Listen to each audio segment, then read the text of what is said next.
Bonjour et bienvenue dans ce petit cours sur les systèmes d'équations dans lequel nous allons voir la définition, les considérations qu'on leur prête au départ, ou dans quel cadre il faut se poser pour faire du bon travail, et les propriétés algébriques que nous utiliserons par la suite, notamment pour leur résolution.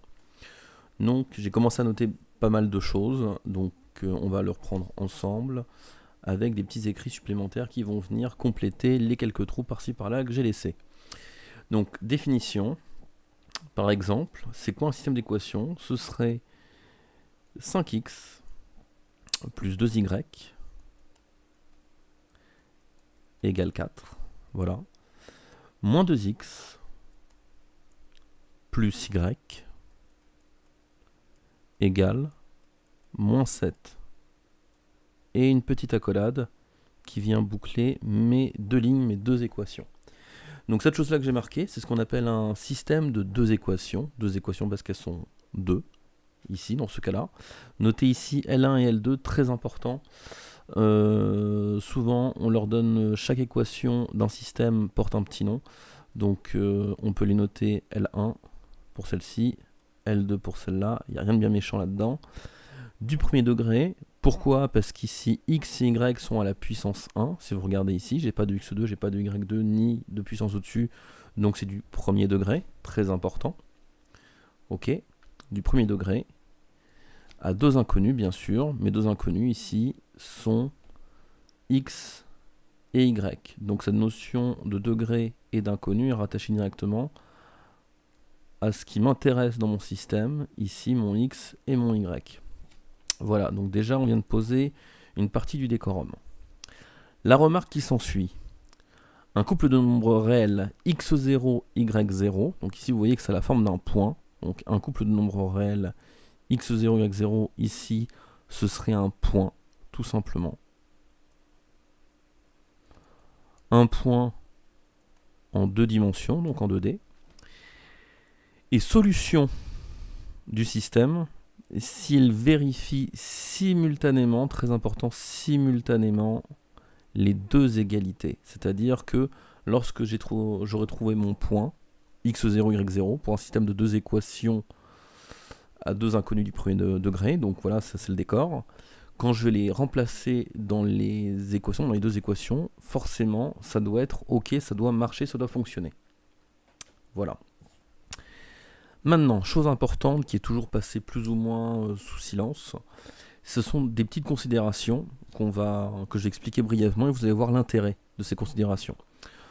Donc là, il y a un peu de couleur verte, ce qu'il faut considérer, ce qui est en rouge, ce qui va venir est surligné en rouge, c'est ce qui est vraiment critique, qui doit vous mettre la puce à l'oreille, comme quoi il va y avoir un problème. Donc on commence les considérations. Le système est dit linéairement indépendant. Alors c'est quoi linéairement indépendant? C'est-à-dire que les équations en présence ne sont pas égales à un facteur près. Alors ici on va faire des petits exemples pour voir ce que ça veut dire. Si on me donne un système x plus y égale à 3, et si on me donne 2x plus 2y égale à 6, donc ce système-là, ce n'est pas un système qui est dit linéairement indépendant. Il est même non linéairement indépendant. Je m'explique. Si je prends la ligne 1, qui est celle-ci, et que je lui fais une multiplication, on le fait en violet, je la multiplie par 2. D'accord? Donc ici, qu'est-ce qui va se passer si je multiplie, comme on avait vu dans les équations, si je multiplie cette équation-là par 2, je vais avoir x fois 2, 2x, y fois 2, 2y, 3 fois 2, 6. Donc au final, j'ai pas deux équations, j'en ai qu'une seule. D'accord? Donc ça c'est pas bon, ça c'est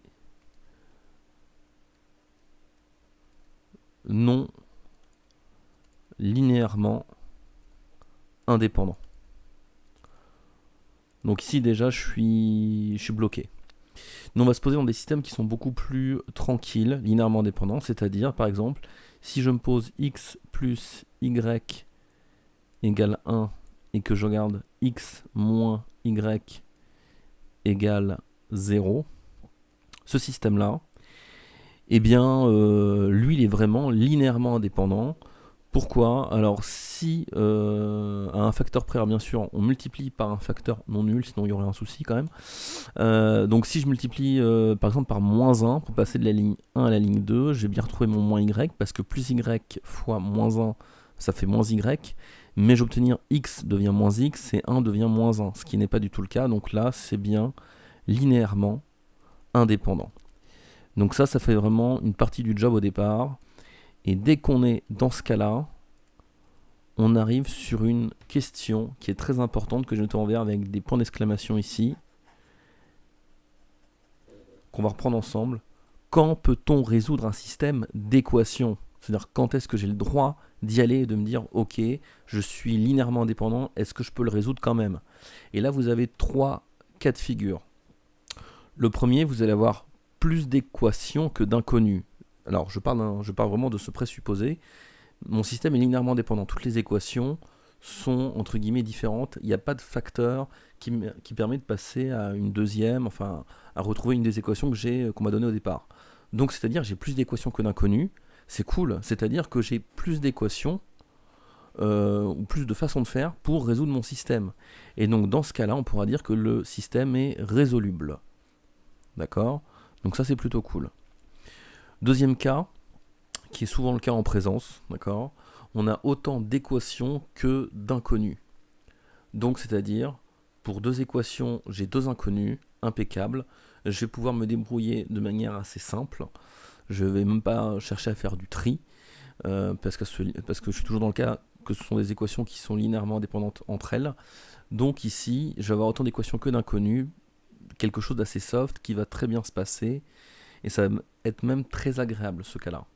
Le dernier cas, qui est le plus, on va dire, le plus merdique, en réalité, j'ai moins d'équations que d'inconnus, c'est-à-dire que si j'ai une équation, par exemple, si j'ai x moins 2y égale 0, là j'ai une équation dans mon système, mais j'ai 2 inconnus.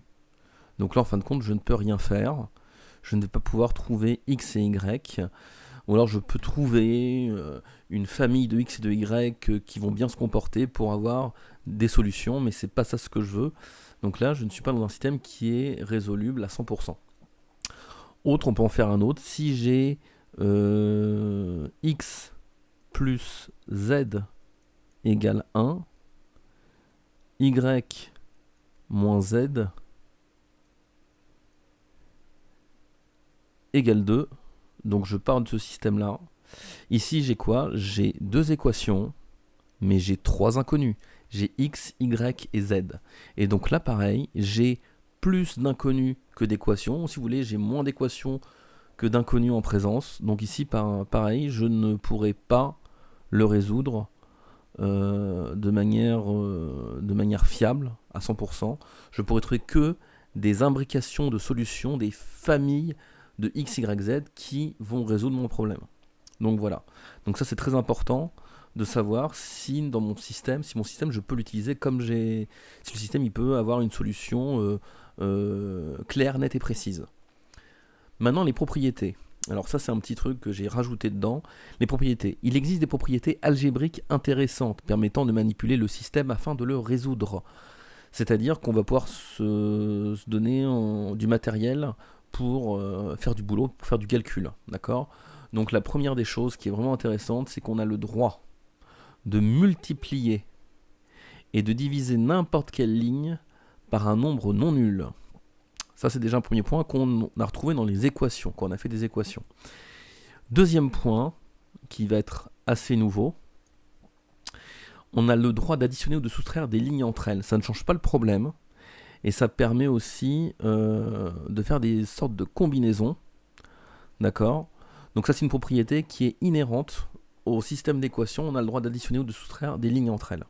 Voilà. Donc nous avons ici posé un peu le décorum, la définition, quelques petites remarques.